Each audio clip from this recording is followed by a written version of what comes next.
ശംഖുപുഷ്പം കണ്ണെഴുതുമ്പോൾ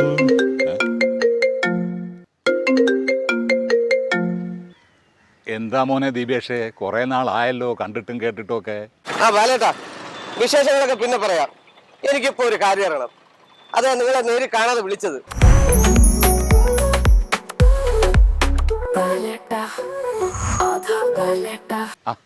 എന്താടാ ഒരു മുരട്ട് ലൈൻ? നീ കാര്യം പറ. ബാലേട്ടാ, നേരെ കാര്യത്തിലേക്ക് കിടക്കാം. ഞാൻ ബോംബെക്ക് പോയിട്ട് വരുന്ന വഴിയാ. ഇപ്പൊ നാട്ടിലെത്തി. ഇനി റെയിൽവേ സ്റ്റേഷനിൽ തിരിച്ച് വീട്ടിലേക്ക്. എന്താ മോനെ ബോംബെയിൽ പരിപാടി? ഒറ്റ രാത്രി കൊണ്ട് ധാരാവി ഒഴിപ്പിക്കാൻ പോയതാണോ? ബാലേട്ടാ, കോമഡി കേൾക്കാനുള്ളൊരു നേരമല്ല. ഞാനേ ടിക്കറ്റ് റിസർവ് ചെയ്താ ബോംബെക്ക് പോയത്. ഓക്കെ, അത് നല്ല കാര്യം. കള്ളവണ്ടി കയറിയല്ലോ പോയത്. നമ്മുടെ നാട്ടിലുള്ളവരൊക്കെ എത്ര മാന്യന്മാരാ.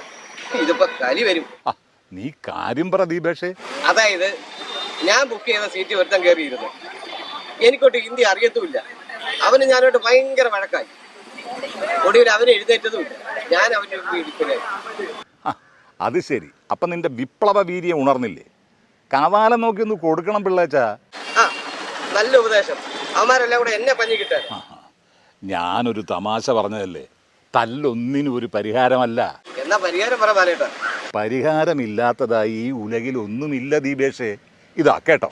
കേൾക്കുന്നത് മാത്രമല്ല, ഓർമ്മയിൽ ശരി, നല്ലത്. ഒരേ ഒരു SMS അയച്ചാൽ തീരും ഈ പ്രശ്നം. സീറ്റ് സ്പേസ് PNR നമ്പർ കൊടുത്ത് അതിനുശേഷം കോച്ച് നമ്പറും സീറ്റ് നമ്പറും കൊടുക്കുക. എന്നിട്ട് ഒക്യുപ്പൈഡ് ബൈ അൺനോൺ പാസഞ്ചർ എന്ന് ടൈപ്പ് ചെയ്ത് 139 എന്ന റെയിൽവേയുടെ നമ്പറിലേക്ക് അയച്ചു കൊടുക്കുക. കുറച്ച് കഴിഞ്ഞാൽ TT വരികയും നിന്റെ പ്രശ്നം പരിഹരിച്ചു തരികയും ചെയ്യും. ഇനി അഥവാ TT വന്നില്ലെങ്കിൽ ഞാനൊരു നമ്പർ തരാം, അത് എഴുതി വെച്ചോ. 1800111321. സംഗതി നടക്കും. എന്നിട്ട് നടന്നില്ലെങ്കിലോ? മോനെ ദീപേഷേ, നീ ആദ്യം ഇതൊന്ന് ചെയ്തു നോക്ക്. നമ്മൾ കാര്യങ്ങളെ പോസിറ്റീവായിട്ടല്ലേ കാണേണ്ടത്? അങ്ങനെയല്ലേ വേണ്ടത്? നീ അങ്ങനെ ചെയ്യേ.